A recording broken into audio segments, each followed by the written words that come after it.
1. Done. Boom, boom, boom, boom, boom, boom, boom.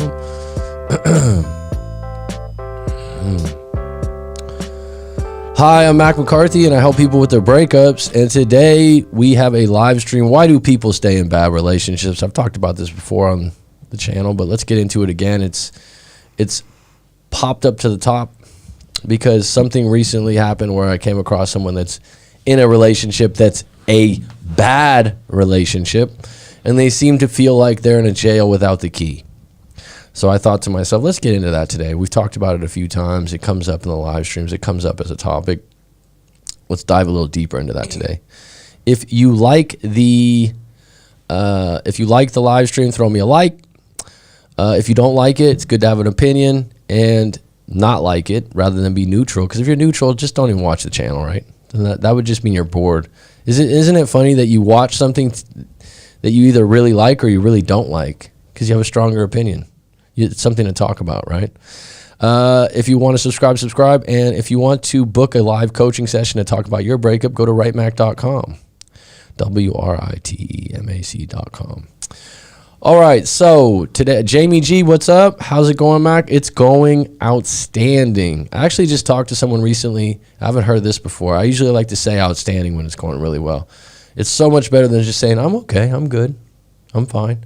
In Thailand, they like to go, I'm fine, thank you, and you? Isn't that what you guys are taught in school? Yeah. Right? It's the most common thing. I'm fine, thank you, and you hear it all the time, right? No, we got to speak slower than that. Hello, good morning, teacher. I'm fine, thank you, and you? But outstanding. But someone just told me recently he's a manager at a major hotel. And I said, oh, how you doing? He called me up about something. I said, how you doing? He goes, fabulous. I was like, I haven't heard many people say that before, right? That's one of those ones, because there's so many ways when someone says, how's it going, or how are you doing, that you can answer the question a little bit more exciting than, I'm good, I'm okay, I'm fine. But he's like, fabulous. And I'm like, wow, I don't hear that often. He goes, yeah, man. Whenever people ask me, I always say fabulous, and they always say that, like, really, you're fabulous? And I go, yes, I'm fabulous. Okay, good. So let's get into it today. We're going to talk about why do people stay in bad relationships.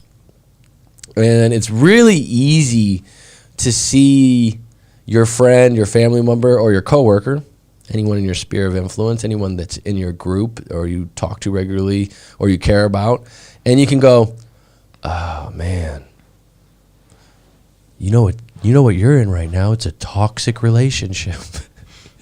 Right? Oh, you're in a toxic relationship with a narcissist.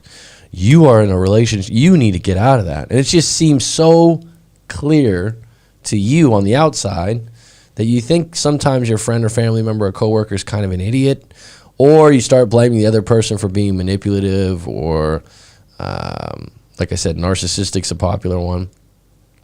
But let's take this from a different standpoint. Why do people stay in bad relationships? It's a really good question, because if you've been in enough relationships, and let's include friendships and work relationships.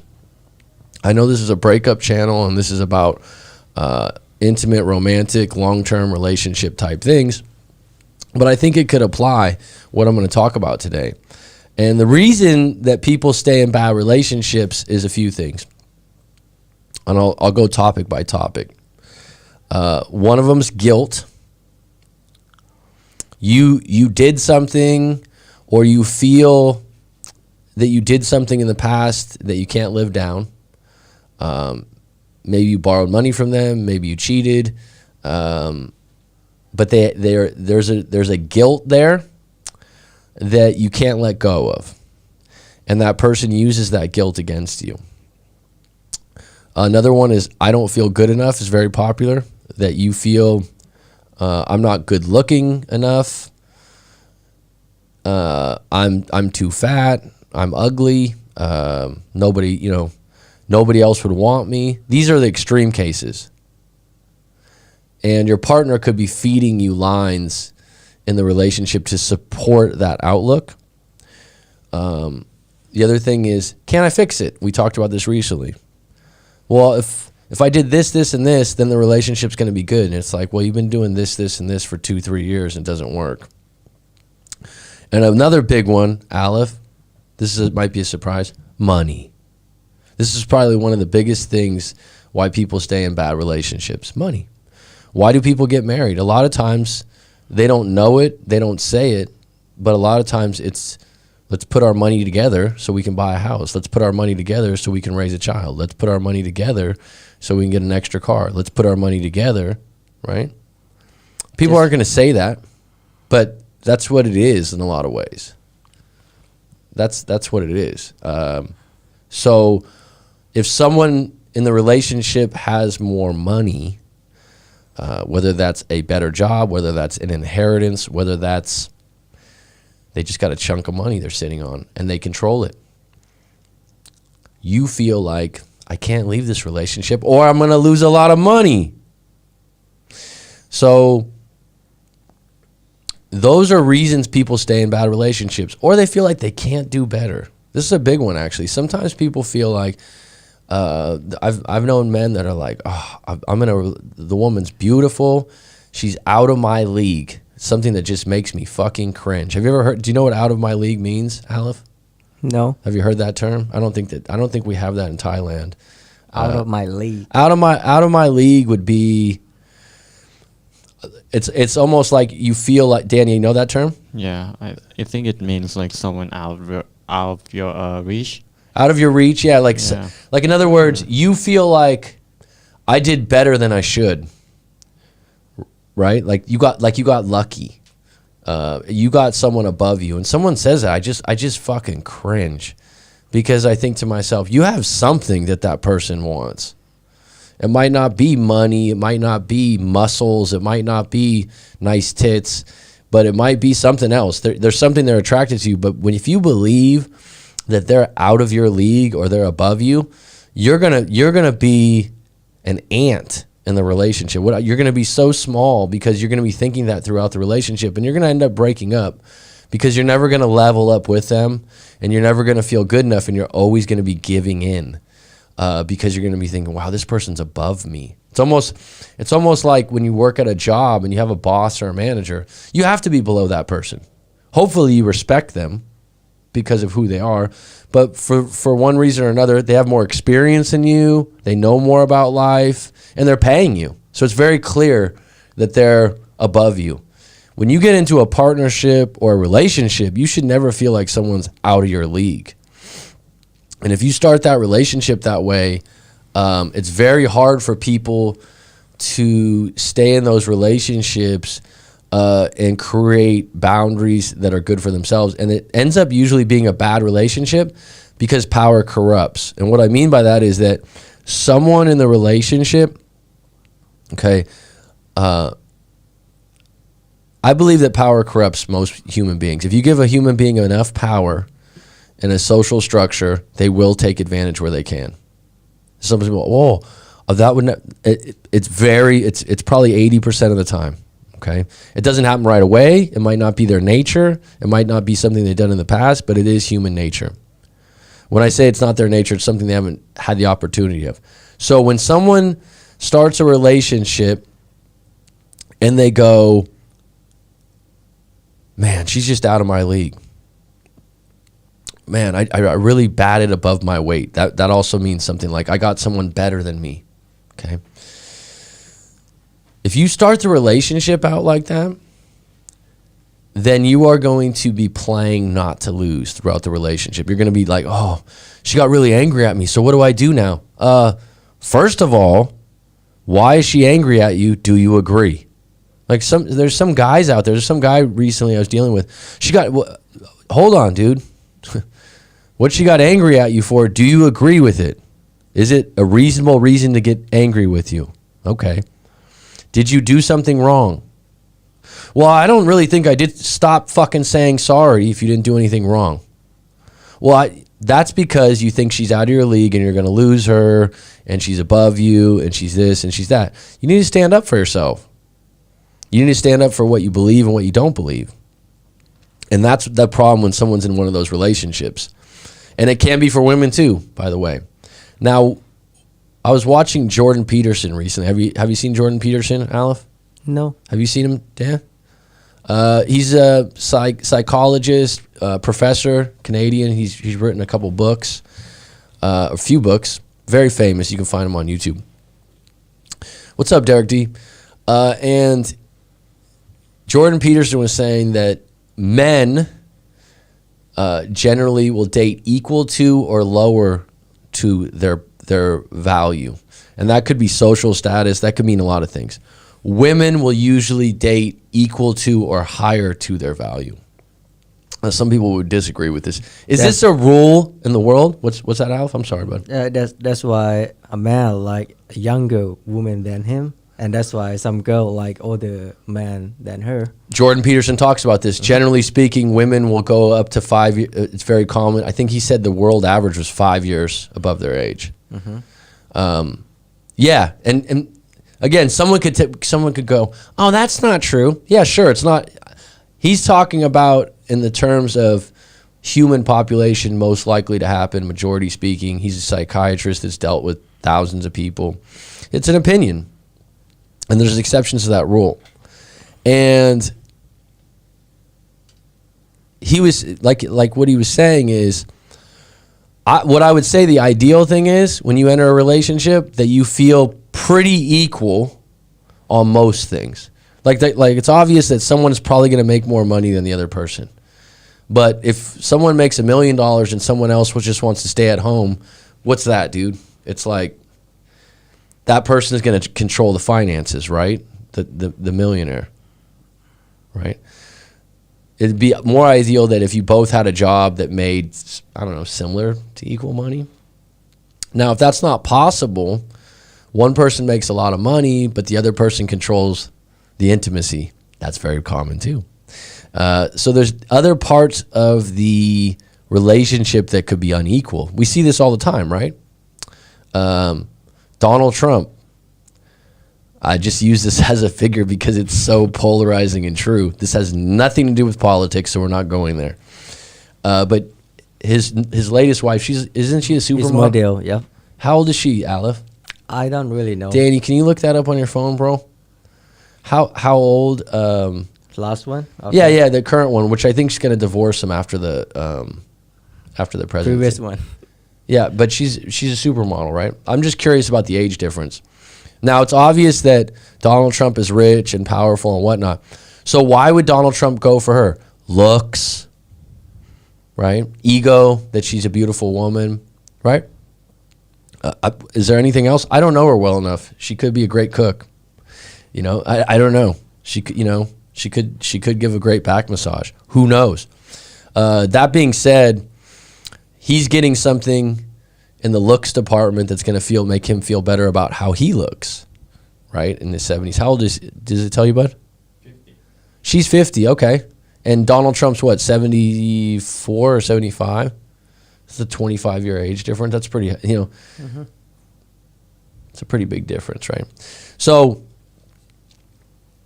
is that relationship with those two parallels going to be a good relationship long term? I don't know, but the odds are probably against you because you're not entering into it as an equal, right? Or near an equal. Let's just say that, at least, because it's like when it's so far apart, I think that's she's mean to him. I don't know their relationship. I'm just giving you an example of when there's two polar opposites and there's leverage involved. Okay, so let's get back on why do people stay in bad relationships? Comfort. This is actually really interesting because people don't think about this. Even though you're in a bad relationship, you know what's coming next. You know when your partner gets angry. You know their problems. You know them. Yeah, you know them. You have friends like this too sometimes. Like it's like you're like, oh, this guy's a total fuck up or this or that, but I'm not going to never be friends with them or anything like that, or because I just know them so well, I know what to expect. And human beings like to know what to expect. We like that. It makes us feel safe. As long as we know someone's not trying to kill us or hurt us or steal from us, we generally can make a lot of exceptions. So what I was going to talk about as an example going into this today was, and Derek D, Derek D mentions, I stayed in a bad relationship once because I used to be a sex addict, and she could do some nice things. So this was one of those comments that's not allowed to be shown. But yeah, there you go. I've heard of this happening many, many times with men. I had a client when I first started coaching, really interesting guy. He was from Austria. It was actually a masseuse, a real masseuse. And he was going through a divorce, and so we unpacked his breakup for 2 hours. Like I said, really interesting guy. Actually lived on the streets for 2.5 years. You don't meet many people like that, right? And I mean, this guy was like early 50s, good shape, great personality, had a story to fucking tell. Like he had he was interesting. He was when I say a masseuse, I don't know if he'd call himself like a massage therapist. He was working for the Austria, I want to say ballet, which is supposed to be a pretty big honor, right? And so he had done this for like 25 years. He lived on the streets for 2 years. I believe it was in Austria, but he was Australian. You're like, what? I mean, some of the things that were coming up while we were talking, it's like, what happened? You know, like, so he lived on the streets, and he got himself out of it, picked him up. He said, I couldn't go back home because I had no family. I knew my dad would say I was a nothing. But we were talking about his previous relationships. And he was saying that in his 20s, what led him to be homeless, this is really interesting actually, is he was in a relationship with, no, he didn't lose his practice. He was in a relationship with his girl. He was in a relationship with a girlfriend, and I believe he said she was a stripper, if I'm correct, and a major drug addict, and he wasn't. And so he's like, man, he goes, he's laughing about it. He's telling me about it because he's like 50, early 50s. He goes, it was just a wreck, man. It was just fucked up. And he goes,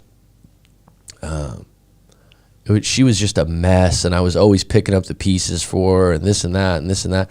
And I said, well, why did you stay with her for 2 years then? And he goes, he starts laughing. He goes, the sex was incredible. So it's like, right? Mm-hmm. So someone's like, what? That was a reason for him as a young man in his 20s. And he's like, I knew it wasn't good. I knew it was bad. And he goes, it was just incredible. And he said that he had hurt his back really bad, like really bad, and literally couldn't work at the job he had before. And that led him to be homeless for like 2 years. He I think he lived in some janitorial place. It almost sounded like a movie. And then he just worked his way up and started doing massage and whatnot. But that was why he said he stayed in that bad relationship. And then he had like 3 sons, married a really good woman years later. He got himself back on deck. Derek D says, I can understand that. So we always look from the outside in and go, oh, toxic relationship. He's this, she's that, when we're listening to our friends. But the crazy thing is when people are in these bad relationships, and this is one of those things, I haven't had relationships that I would call toxic in the sense that I was getting mistreated regularly, or or your partner's just a mess. I've had periods of them having moments, but not at the level of what I'm talking about right now, where people stay in bad relationships. I'm talking about like train wreck bad relationships. What's up, Zuki818, Colorado's finest? And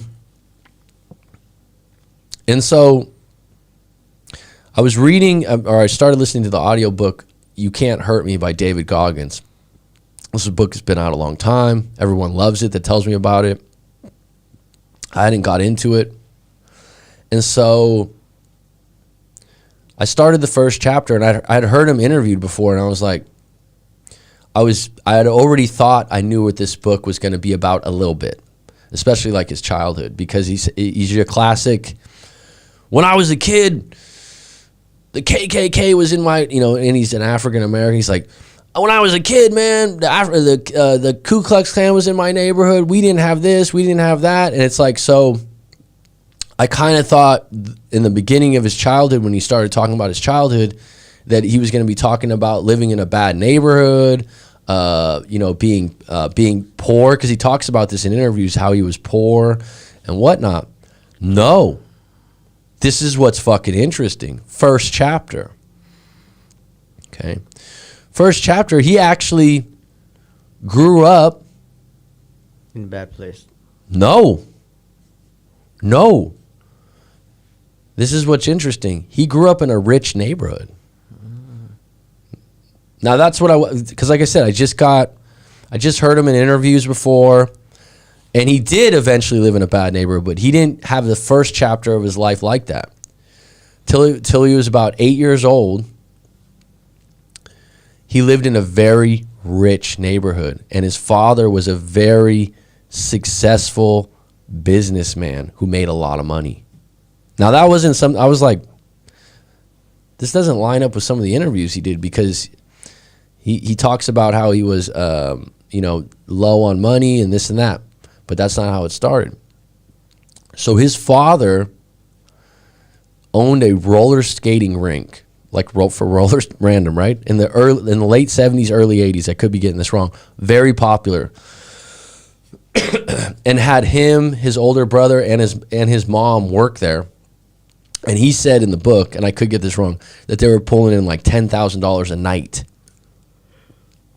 a night cash, right? And they had, the dad had a Rolls Royce, I think, and I mean they had money. So he said there was professional ball players that lived in the neighborhood. So you're just like, whoa, this wasn't what I was expecting for him to say he was raised this way. Now here's the part where you kind of go, so where's the "you can't hurt me" part? Because he starts out like talking about the neighborhood he lived in, about the dad making all this money, and you're kind of like, wow, this is not what I was expecting. Turns out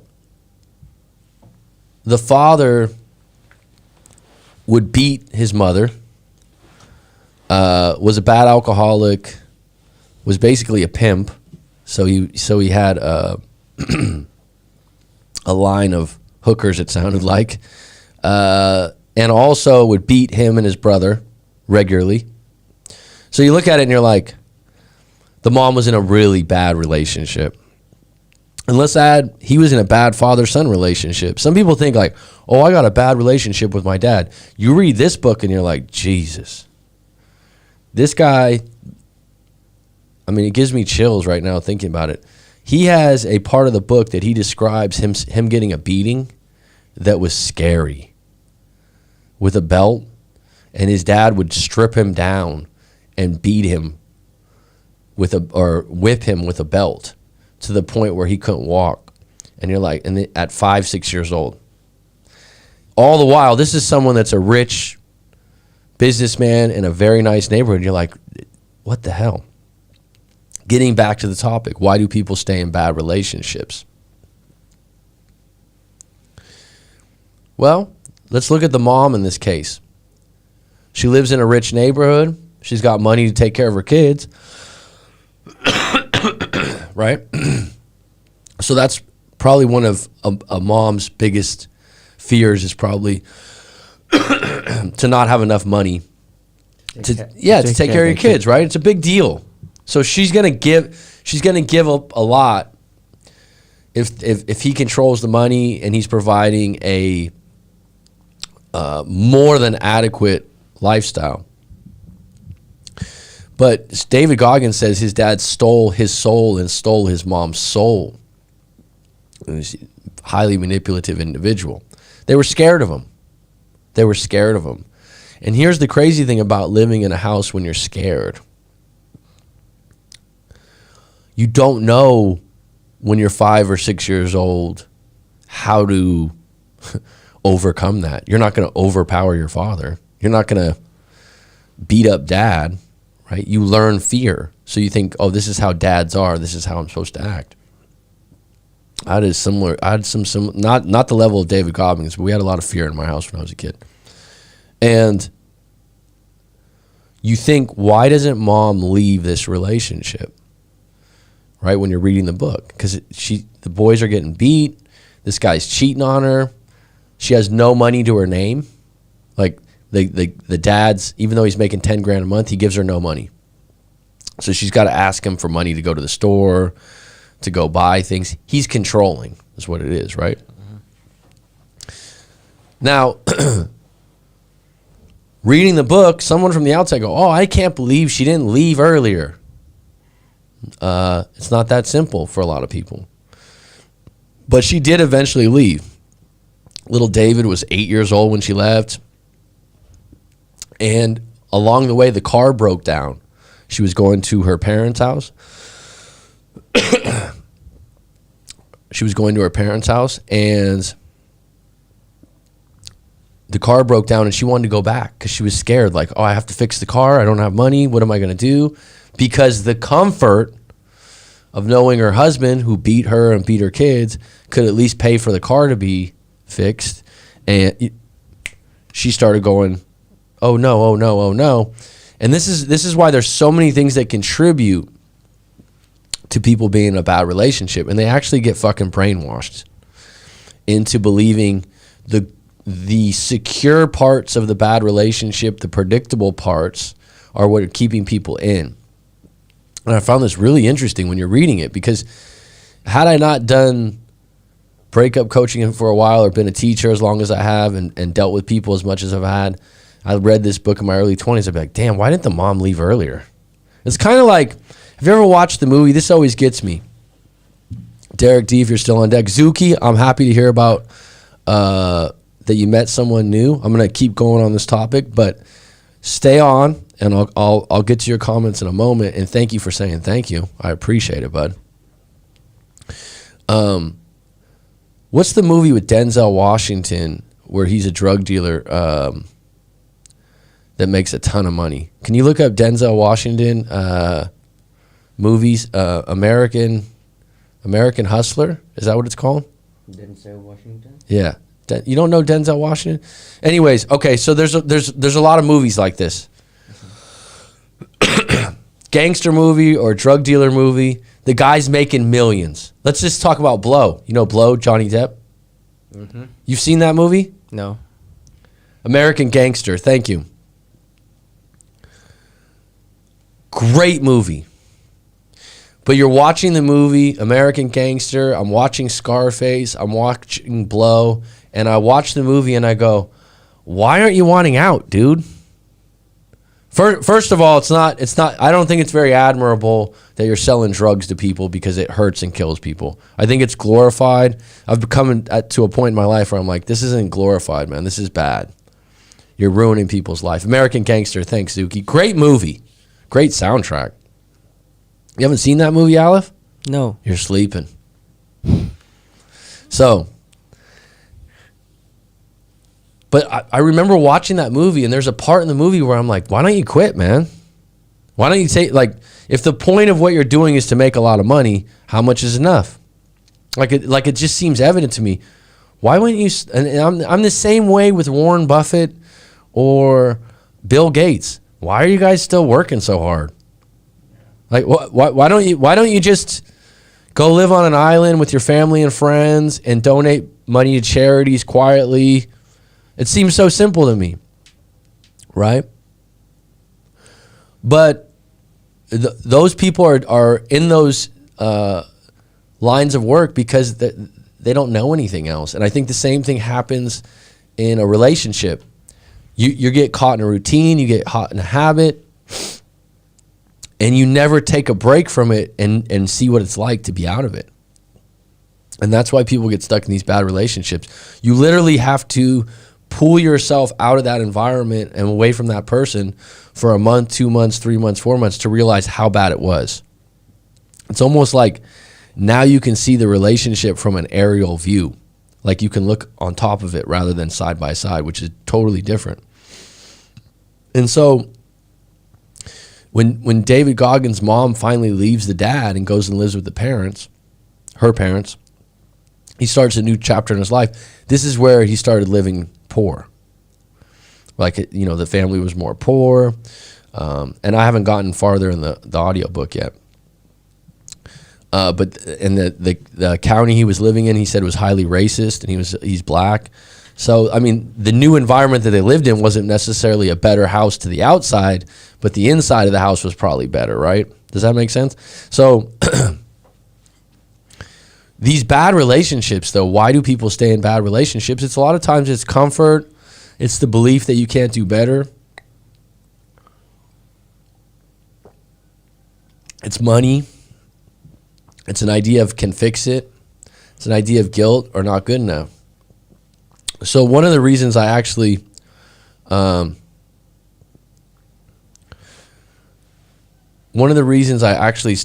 of this topic, I ran into someone recently that was talking to me about their relationship, and I didn't get all the details, but I got enough.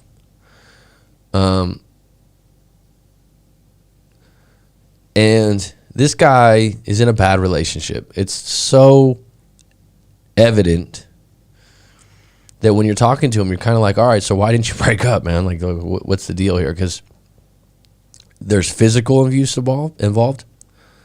And when I say physical abuse, his girlfriend is physically abusing him. He's showing me the marks, the scratches, the stitches. And he's looking at me like, look, man, look what I deal with. Look what I deal with. And you think, the amazing thing about this is if that was a woman, we'd be calling the police immediately, right? We'd be like, dude, you like, but in society, the way it works now as a man, I find it hard to believe because I have never been abused by a woman in a relationship physically. It's never even come close. And this guy's had a bottle broken over his head. He showed me the stitches and the marks all over his body. And he's looking at me like almost like for pity, right? And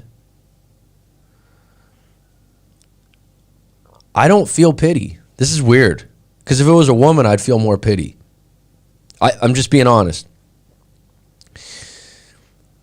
I would feel pity, but I'd also be like, we need to get you out of there, hun. We need to go to like, this is ridiculous. I'd feel like I need to be more active in it. But he has some idea in his head. Like, look what I'm dealing. Like, look what happened to me, man. Look. So what do you want from this, dude?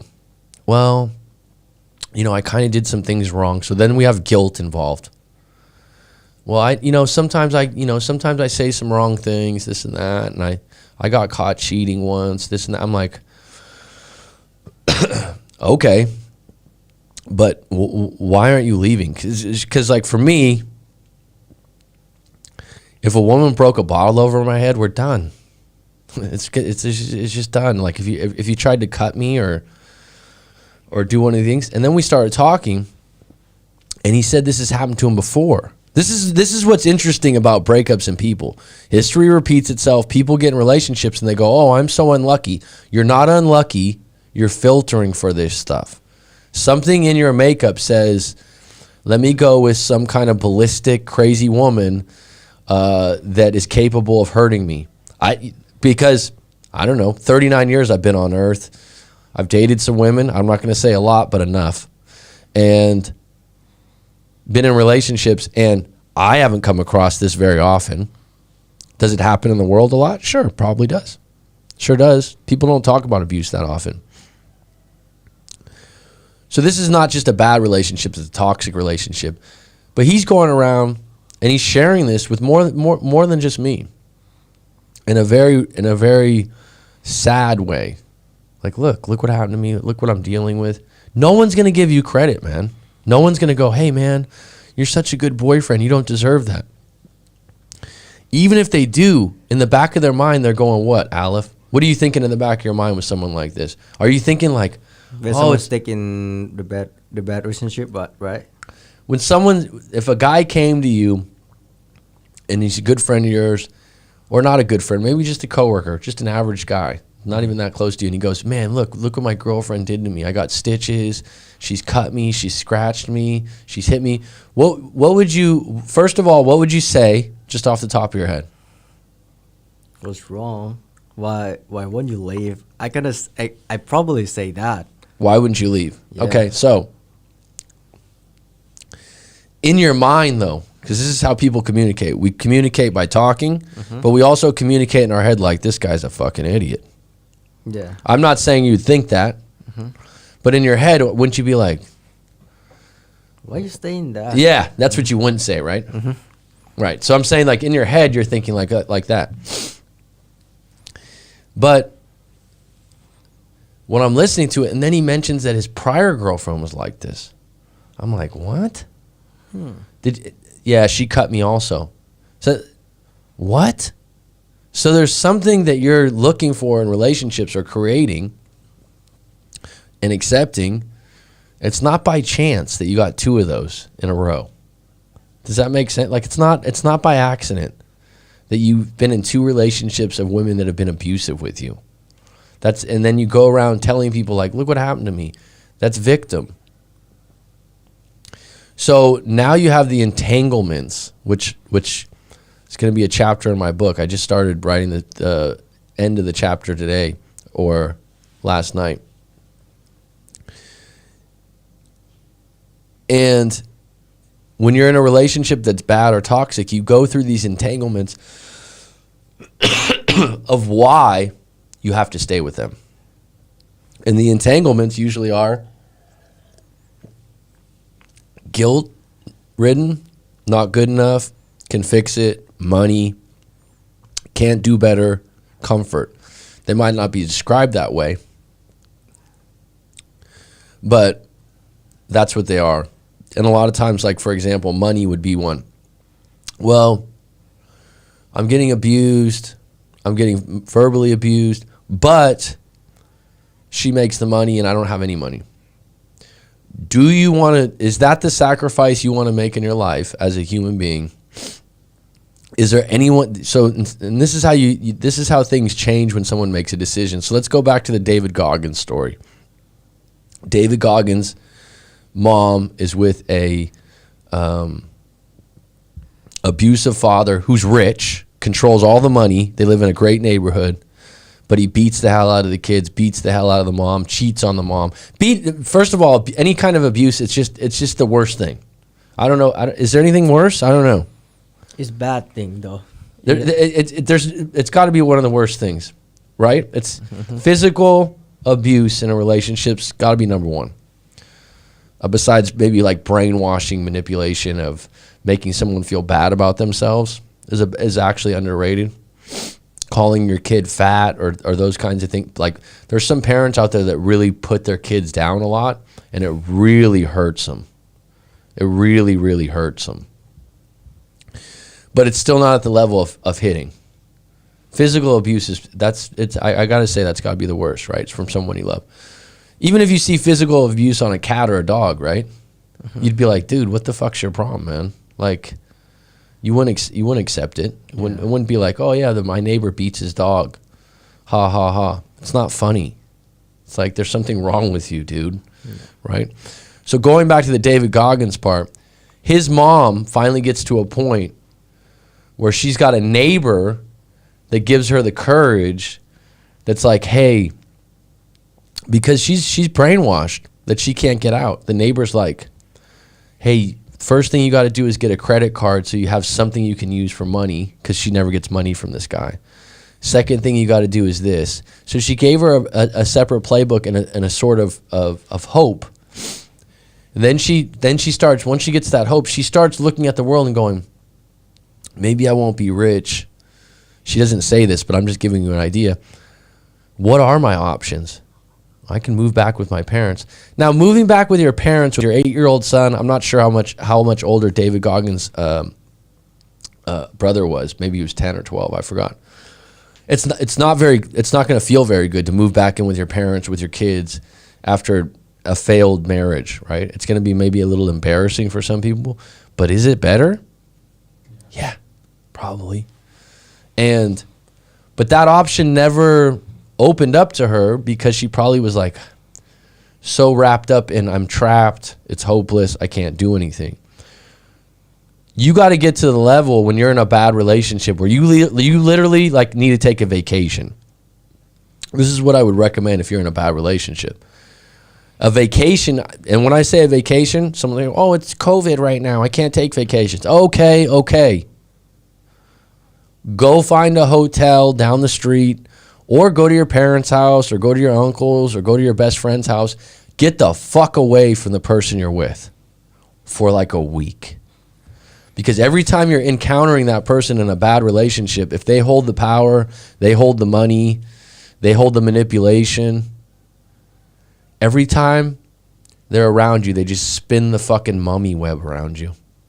Just like you see on a spider web where you see the mummy web and they're saving that fucker for lunch later on. They're just going, shh. Every time they interact with you, they just know the buttons to push, how to put you down. I've witnessed this with bad relationships. I'm like, damn, this person just put you in a corner. And they're like, then they said this to me and they said that to me. You literally need to get out of that person's space and energy for a week just to get your head like, is there a way out? Okay, I'm going to lose a lot of money. Can I accept that? But I won't get beat anymore. Is there a way that I can move in with a family or a friend? Who comes to mind? You got to go through all your options. And the thing is, when you start going through those options, things are going to pop up. And then when you go through them, it's going to be like, yeah, anything would be better than what's going on right now. I can't do this forever.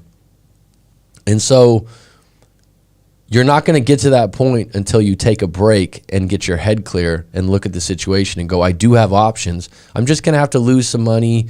I'm just going to have to feel bad for a little while. I'm just going to have my mom or my best friend maybe shocked about what really happened. But you got to make some tough choices. And this individual that I'm talking about right now, they own a business together. And so one of his big things is like, I put my heart into that. I put a lot of money into it, and I don't want to lose that. It's like, what are you willing to pay for that business, though? Someone to physically abuse you, mentally abuse you? That's a pretty high price for a relationship. Could you start a business the next day, the same kind of business? No. Could you start one in 4 or 5 years? Yeah. Would you just be overall happier just letting that business go and not having to deal with possibly getting stabbed or a bottle thrown over your head? These are questions to ask yourself. These are the entanglements people keep themselves in the relationship. Well, I'm going to lose the business and the money. How about your sanity in your life, right? And then the other thing people do when they're in bad relationships, they whistleblow. What do I mean by whistleblow? You know what I mean by that, Aleph? No. You know what that means, Danny? No? A whistleblower is like someone that's like, look what this person's doing. They talk about it for like politics and whatnot. Like if you were going to call out someone that was doing something wrong, you'd put it you'd write a story about them. Okay? But I'm saying what they do in relationships when they're in bad relationships, they're like, look what she did to me. Look what he did to me. Look what they did to me. And everyone's like, make themselves to be victim or a spectator. Kind of like, look what this person's doing. Look what this person's doing. It's like a whistleblower's like, police, come help me. The thing is, when you're in a bad relationship, people will listen. A lot of people don't want to get involved in your relationship, especially if they're a friend or family member. Because if that person's a bad individual, I don't want them as an enemy. I don't want your boyfriend trying to kill me. Now, I've been in a situation where I had a close relative of mine that was in an abusive relationship, and it had gotten to a point where she was put against the wall, and she told me about it. And I'm not a tough guy or anything like that. I said I'm going to go down there and I'm going to go over there and talk to him. And it wasn't like we're going to get in a fight. But I had to talk with him, and I treated him like a man. He treated me like a man, and we weren't drunk. And I wasn't like, "What the fuck you doing?" I was like, "We need to talk." And I said, "You can't do that And you know you don't want, and he started crying to me because he knew it was true and I didn't come at him sideways. And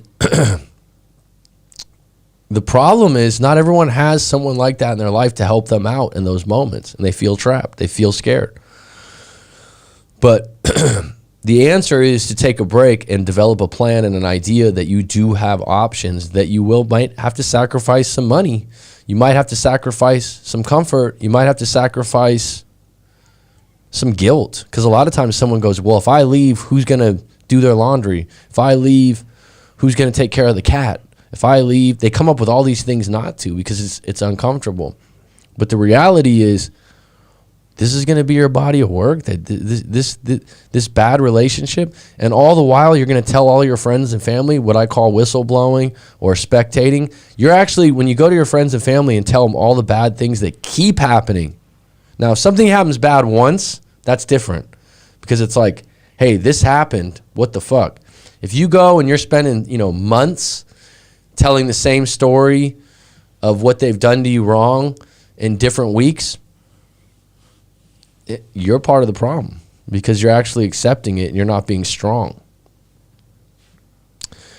Okay, so we're at 45 minutes. I will get into the live stream a bit. I kind of went off on a tangent there, but I think it's an important topic. Why do people stay in bad relationships? And that, I would say that's the extreme, is when there's physical abuse, right? So the summary of why people stuck in the bad relationship is? You're asking me? Yes. I would say the summary would be guilt, not being good enough. They can fix it. Money, can't do better. Comfort. I would say those are the topics. And then, so when I give you those topics, when I just say guilt, not good enough, you're like, okay, those can mean many things. Someone will attach a story to guilt. Like, for example, well, one time I did get a girl's number and she caught me texting her, so I did do some wrong things. That would be guilt. Oh, so it's okay for her to hit you over the head with a bottle then? No. Not good enough would be, well, I did gain a lot of weight this last year, and I know I don't look as good as I used to look, so I'm sure I'm not the best partner. Can fix it would be, well, if I just did things like this and she did things like this, then everything will be better. So that's an idea that this isn't going to continue because we can probably fix it. Money's one of the biggest ones because it's so important in lives now. It's survival. If I leave, I won't have a house. If I leave, I don't have any money. That's one of the hardest ones. And that's what keeps people together longest. And true narcissists, true manipulators will control the money. And they know what they're doing. And that alone keeps people in a lot of bad relationships.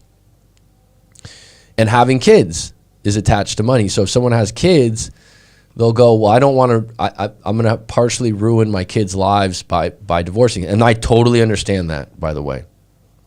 But if there's abuse involved, there's got to be a limit to what you're going to take in a bad relationship. There's got to be a limit. But money's a big one. But when people get what I call creative and they look at things, that's when they'll start to go, I'm not going to be rich. I might not have as much money as I used to, but I do have an uncle or an aunt or a grandmother that I can go stay with and get back on my feet. I do have a good friend of mine that I can stay downstairs at their house and they'd let me stay there for cheap rent. I do have some options, right? Can't do better is an example of you not feeling good about yourself, that you don't feel like you're that great a catch. Comfort is just thinking, this is all I know. You're used to it. You're used to it. People like what they're used to. That's why they stay in bad jobs, by the way. People stay in bad jobs because they're comfortable, because they know what they're doing. Okay, so let's get into the live stream today. I'll go from the back end up. Relationships look like, okay, so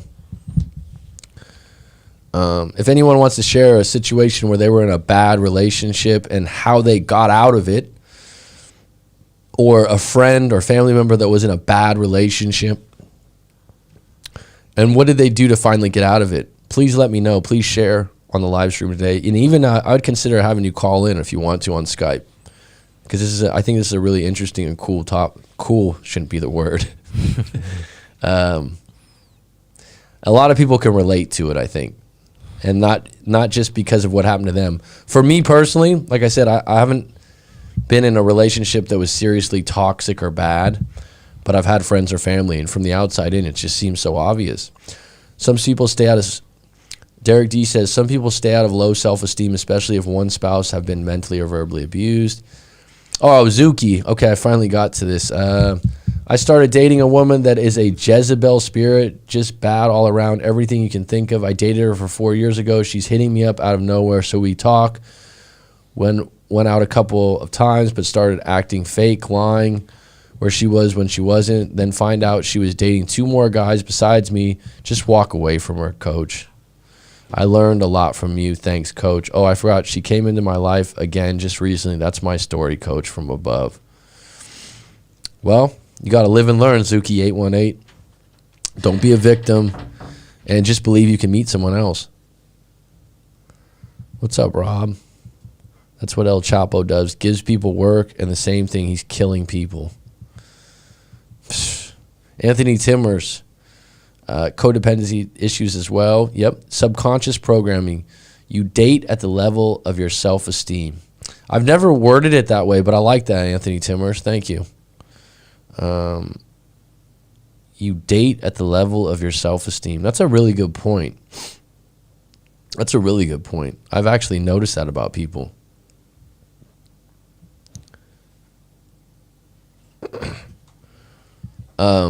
Stockholm Syndrome from complex PTSD, literal narcissistic abuse. Stitches. If there are stitches involved, it should be curtains. My ex saying in her bad relationship because she's afraid of losing them, just like she did with me and her previous boyfriend, but the difference is her previous boyfriend just passed away recently. Jeez, man. I've told you before, Zuki, you don't want... How do you know all this about your ex? I'm thinking about seriously creating an app when you break up that can control some kind of level of your social media. I don't know if this is where you got this from, Zuki, but your social media connections of your ex. I'm always amazed how much someone knows about their ex post breakup. But I'm sorry to hear anyone passed away. A bottle broke over his head. What? Alcoholism, and the boyfriend now can seem to go and get rehab, and that's what she's afraid of losing him, and that's why she's in a bad relationship. Okay. If you guys are really interested in trauma, I would recommend Pete Walker's Kindle book, Complex PTSD from Surviving to Thriving. It outlines the 4F trauma responses. Well, thanks, Anthony, for sharing that. That's actually useful. It explains all modalities under all 4Fs. Very interesting. All right. Dark Knight, how you doing, bud? Always a pleasure. I always wonder, Dark Knight is the name of Batman? I think it's just his name on... well, I'm sure he's copying the name from Batman, right? Maybe he inspired from that. Dark Knight actually is... I've done coaching with him before. He's a cool dude. He lives in Cyprus. Do you know where Cyprus is? No. It's a small island near Greece. Cyprus. Interesting, huh? Yeah. Greece is one of Greece is one of the places you want to go? Yes. Cyprus is supposed to be really cool. I don't know much about it, but he says it's beautiful. Mm-hmm. I've heard of other people that have stayed there and liked it. The guys that set up our equipment here for the Russian guys. He from Cyprus? He lived in Cyprus for 8 years. Wow. What was their names? Shit. Wait. Nikolai. Nikolai and Petro. Petro, right? yeah, that guy, Petro. Yeah, they came over and he looked at my old mics and he's like, "This is for kids. Nikolai, come here." Flight responses, workaholic, ADD, HD. What's your background, Anthony? You seem like you know a lot about this stuff. The attachment styles are directly linked to the 4F trauma stress responses, fearful avoidant to fawn response, people releasing, pleasing as an example, and codependency.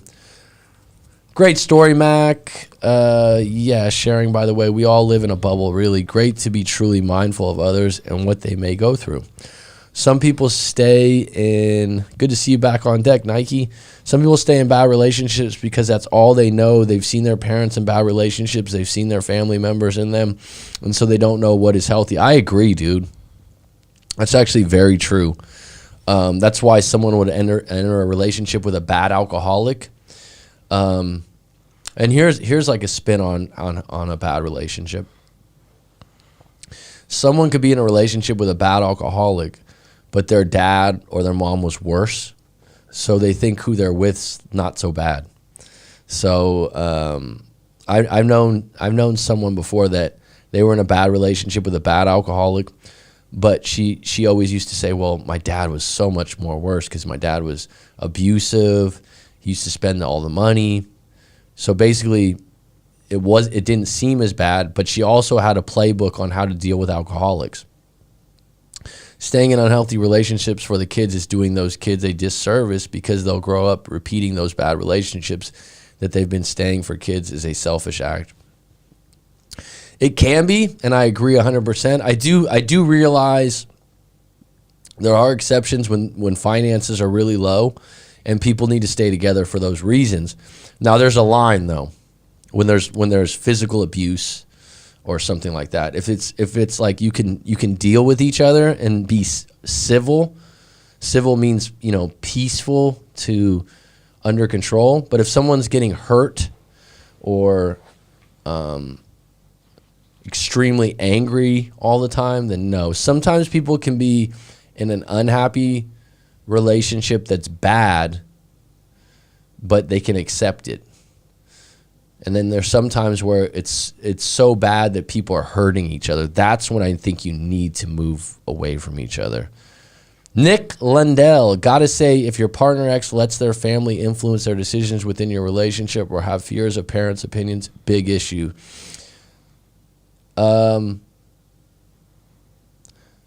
Yeah, I mean, I don't know if I mentioned the partner or family influence, but it is here's the thing: whenever you're in a relationship or you're getting in a new relationship, look at the family structure, because that's going to be something you're going to deal with down the road. That's going to be a part of your life too, how they interact with your parents. I had one girlfriend who people are going to think this is really surprising. Actually, we went out on our first date, and it was good. It was like a really good date. And you know where she took me at the end of the date? Mm-hmm. And this kind of surprised me. Very conservative woman. She's like, oh, her family had a nice restaurant, like a nice place, not a small restaurant, a big restaurant that was pretty fancy. She took me there to go have dessert. We had already eaten dinner and all this other stuff. And guess who was there? Her parents? Her father. Oh. And I was just like, what the fuck? Like, It's too fast.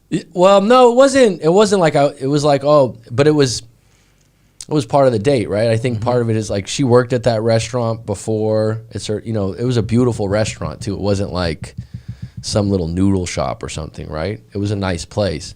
But I remember feeling awkward a little bit, right? And she was like, being Thai, she was like, when you meet my father, please why him? And I was just like, so, it's like, I liked her a lot though. So I knew I liked her a lot prior to. She had a lot of good things going for her. She had a lot of confidence. It didn't feel that awkward, but you know what it was? Looking back, she was telling me in that moment, I have a lot of respect for my dad and my family, and I'm proud of our restaurant and our family, and I want to show you this. Like, she was very family oriented, and that actually was a good thing, I think. And she was, out of all my girlfriends, as if it was so many, she always wanted to do like, we're gonna meet my dad for lunch, or we're gonna meet my mom for. She would want to associate her family to do things. And the thing about that is, you just gotta, number one, you should respect the parents for who they are. but also you're gonna have to probably deal with them telling you advice or different things like that. But they're gonna be a part of the future in your relationship, and so you should understand that up front. And right off the bat, if you feel like they're gonna be a problem, because there's people that come to me all the time. They're like, one of our parents is a drug dealer, and the other one is a crackhead, and this one has no money. That's like, that's not going away. Like, excuse me. You can complain about that, but you're not gonna. You can tell and good luck telling your girlfriend that their parents are idiots or their parents are. You know what I mean? It's kind of funny because no matter how bad your parents are, I don't want to hear someone else talk shit about my mom or dad. Yeah. You know what I'm saying? Like I might if I'm really close to you or something, I might say some things about my parents or something. And my mom's a fucking angel, so that I'm not gonna say anything bad about my mom. But if you're going to say, you're going to go, oh, yeah, like make a couple like shots at my mom. No, right? But there are people out there, with all due respect, that know that they got parents that didn't treat them well and didn't go right. That being said, they have to come to a point where they're at peace with that and realize that sometimes your parents are doing the best they can based on their own life experiences and the choices they made. But my point, going back to you saying something bad about someone's parents, no matter how bad they are, they don't want to hear it from you. They don't want to hear it from you. So you have to tread really lightly when you're talking about someone else's parents, or even their family members, or even a close friend that they're really close to. You should be honest, but tread lightly. What's up, Skinner? Yeah, we had a good live stream today, too. It's too bad you didn't get on earlier. That laugh out loud. That's not my real name. Dark Knight said, that's not my real name. He said, I love Batman. Yeah, me too. Isn't there a new one coming out? Yeah. This is going to be like Batman 27? By Robert Pattinson, yep. The new version of that. How many Batmans have there been? Oh, shit, it's a lot. I don't know. I never count on that. Danny, can you check? Can you check how many Batmans there's been? I'm curious. Including a movie too, right? Or it's just a comic? I mean, the first one was with Michael Keaton. I mean, you mean the movie, right? Yeah, how many Batman movies there's been? I feel like it's been forever. I guess. What's your favorite one? I know which one you're going to say. I can predict it. It's by Nolan. It's by Nolan? Yeah. What's that mean? It's from... I forget his name. He is a Batman by Nolan film. How many is there? Oh, it didn't say how many? I thought you could... It doesn't say a number? Yeah. I thought Christian Bale is my favorite. Okay, no, but which movie? Which one? Oh, there's a lot. Who's the guy that passed away that was in it? Oh, you mean the Joker, right? The second one. Yeah, what was his name? I can't think of his name. That guy is Joker. He's Heath Ledger. Heath Ledger. Yes. That one was the best one. Oh yeah, isn't it? He is. Yep. Wouldn't you agree? Not just because Heath Ledger passed, but I thought that one. He put himself a lot of his character, no matter what movie is. Because you went the Joker, the newest one with what's his name? Who's the other one? Jared Leto. Oh, the new Joaquin Phoenix. Oh, Joaquin Phoenix. Yep. That's not really Batman though. That's just it's a Joker. It's not a Batman. Yeah, but that movie was. They made that movie. That movie to me wasn't really Batman or the Joker. They used the word the Joker, but it was much more about someone that dressed up as a clown. Mm-hmm. Do you understand what I'm saying? I do. And had mental illness. Great movie. Mm-hmm. Very well. Joaquin Phoenix is a fucking legend. He makes great movies. Have you ever seen the Johnny Cash movie? Johnny Cash, no. Ring of Fire. Have you seen that one? Danny, because you like music. Do you like Johnny Cash? I know Johnny Cash. Yeah, I know Johnny Cash. Do you like him? Yeah. There's a movie about him with Joaquin Phoenix. Ring of Fire, I think. I don't think I've watched Excellent that. movie, dude. Mm-hmm. Excellent movie. That is in Netflix? I'll have to double check. Okay. Here, let's get back here. Always a pleasure, Coach. Right on, Nike One. Hi, Mac. All online. It's been a while. Hope everyone is well. Leandra, always a pleasure. Hope you're doing well, hun. Hope things are better since we talked on our live coaching session. I think you were doing really good the last few times we talked. Life situations are a perspective, Coach. Ask a guy, why do you drink, and hit your wife. He answers, because my dad used to do it. And then you ask his brother why he doesn't drink. He answers, because my dad would. Great point, Nike. When I miss you, bud. It's true. People can use it as an excuse, or they can use it as. I agree with you. You're gonna use that for excuse, or you're gonna use it for listen? He's correct. Donald Trump, who we talked about earlier, he doesn't drink. Did you ever know that? I don't know that. Yeah, it's kind of interesting. You'd think he did, huh? Oh, really? Yep. Oh, shit. Isn't that random? It's kind of a surprising thing about him. I think it's about 10% that guy or anyone don't drink, like alcohol things. It's pretty well known that he doesn't drink alcohol. And Danny, can you look up how long Donald Trump has not drank alcohol? It's probably on Wikipedia. Wow. If you just put in Donald Trump hasn't drank in alcohol in how many years? His brother was a bad alcoholic that died. That's what the story I heard. Right. So I'm saying, like, in the point of Nike One, you look at someone like Donald Trump that's so, and he's party lifestyle. He owned casino. You'd think he had cocktails. Yeah, I think he. You're probably shocked had about some. that. Yeah, you're shocked, right? Nope, he doesn't drink, and that's kind of well known about him. Mac, can you show us some Thai currency? I don't know if I want to show the Thai currency right now. Yeah, the Thai currency. It's probably a political thing. So sometimes with Thailand, I don't like to politics or anything like that. Like do you know what I mean, Alex? I do. Like I say, Coach, no one out here knows what they're doing. Everyone is out here just winging it, some better than others. No, it doesn't show how long he hasn't drank. But it does say he doesn't drink, right? Yeah. Yeah. But it does say he does. Yeah, I mean, it's well known. Like, it's been a long time. It's not a made up story. Because I remember when I first heard, I'm like, really? It's kind of surprising. Because you think of Donald Trump having like a scotch. Yeah, some kind of expensive liquor, right? Yeah, even he not drink that bad, really drunk, but he could have had some.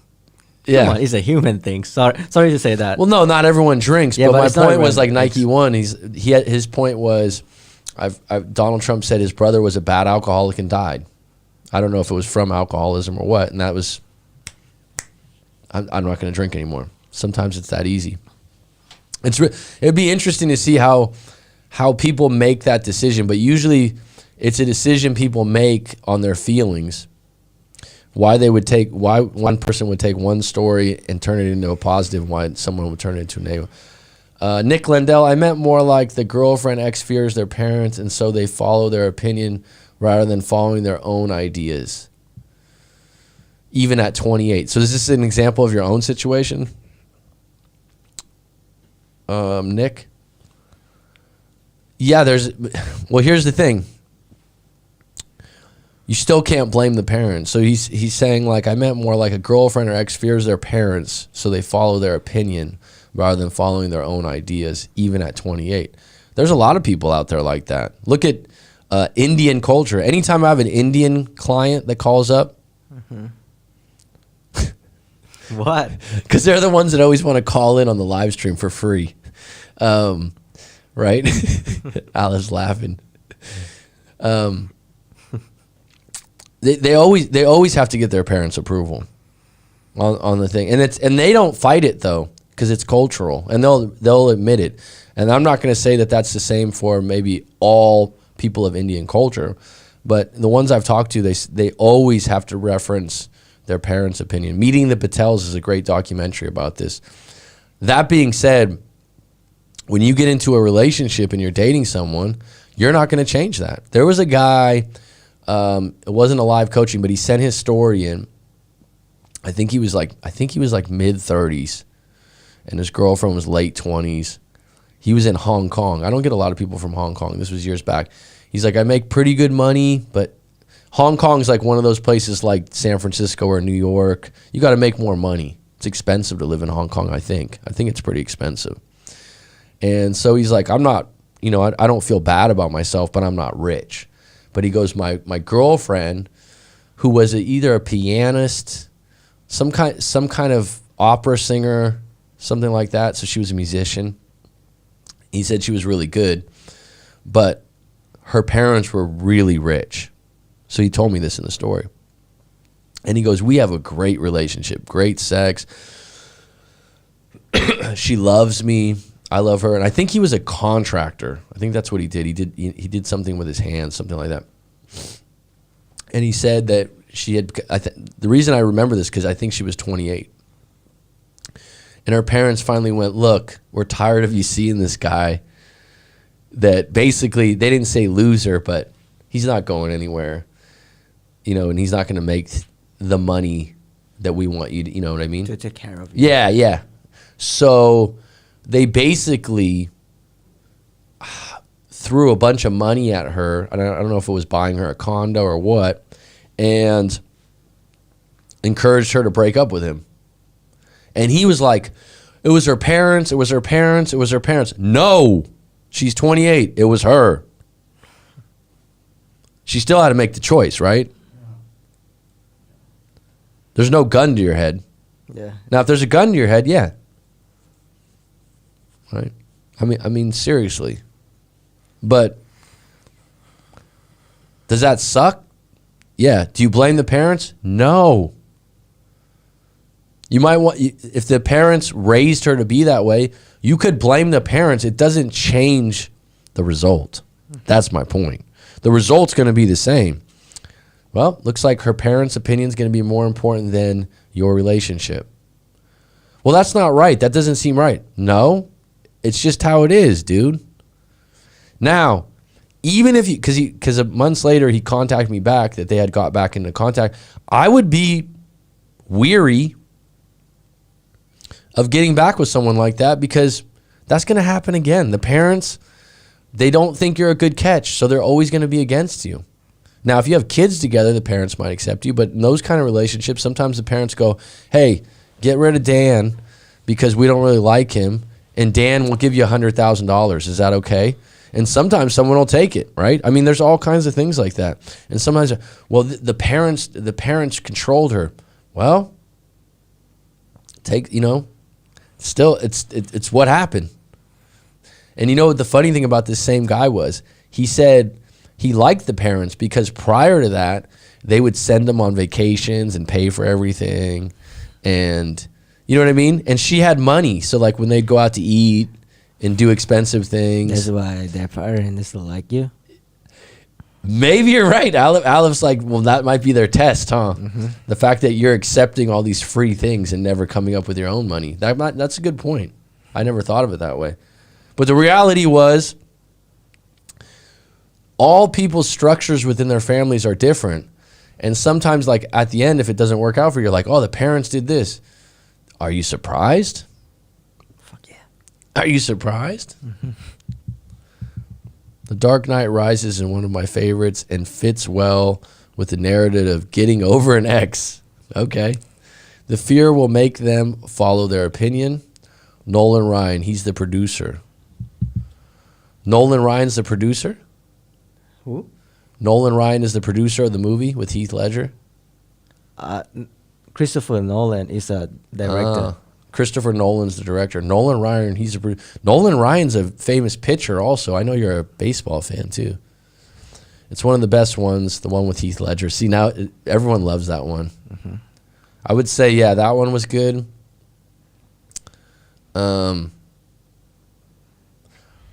What's the best woman character in past Batmans?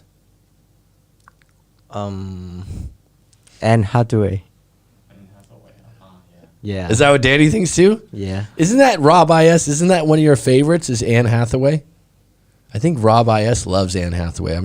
If I'm correct, I would say Halle Berry, Catwoman. That might be before your time though, because that one's an old one. Mm-hmm. That's an older one. What about Birds of Prey? Harley Quinn that we talked yesterday. Huh? Harley Quinn. That we talked yesterday. That about the movie, a breakup movie story. Bird of Prey, the story about Harley Quinn. I don't think I watched that one. That's not Batman though, right? It's not, yes. Heath Ledger's brilliant. Ozzy actor immersed himself in every character. Joaquin Phoenix in The Joker was about the state of mind and psychology. Dark movie. Yeah, I thought the movie was different than a Batman Joker movie. It was good.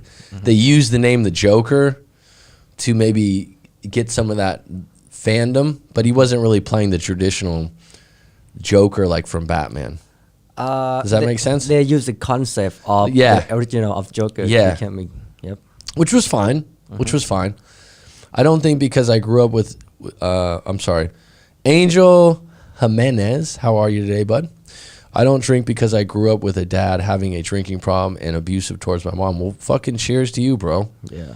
God bless you. Yeah, seriously. Thanks for sharing that. And I'm sorry to hear that. I mean, and that's exactly the case. I had a client over a year ago that admitted to me, and he's a good dude, man, that he had hit his girlfriend, and he wasn't proud of it. And I said, hey, look, we're about 20 minutes into the live coaching session. I said, I'll just be honest with you. I don't look highly on that. There's a lot of things I'm very understanding about and objective about. I go, but you're not gonna validate that to me. That's something that so I just want to let you know, I'm not gonna be like, oh yeah, sometimes, he goes, no, I don't feel good about it. I don't want to do it again. I don't like that I did it.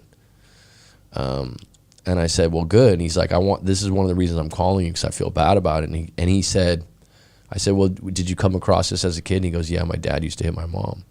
So we talked further about it. We got deeper on it. And I don't believe he's done it since. But it can, like earlier, like Nike One said, it can work both ways. But that's really good to hear from you, Angel. What do you mean it's political? Brand New Skinner says about showing the money. I don't like to show anything. I don't like to show anything from. I said I didn't want to show money on the. Yeah, I know. How about this, Skinner? Why don't you just Google it? It's BAHT, Thai bot, and you can see all the money. Nick Lundell, yeah. Once heard from Jay Sherry, who I believe is Indian, said that it is in his family you're either a doctor, a lawyer, or a failure.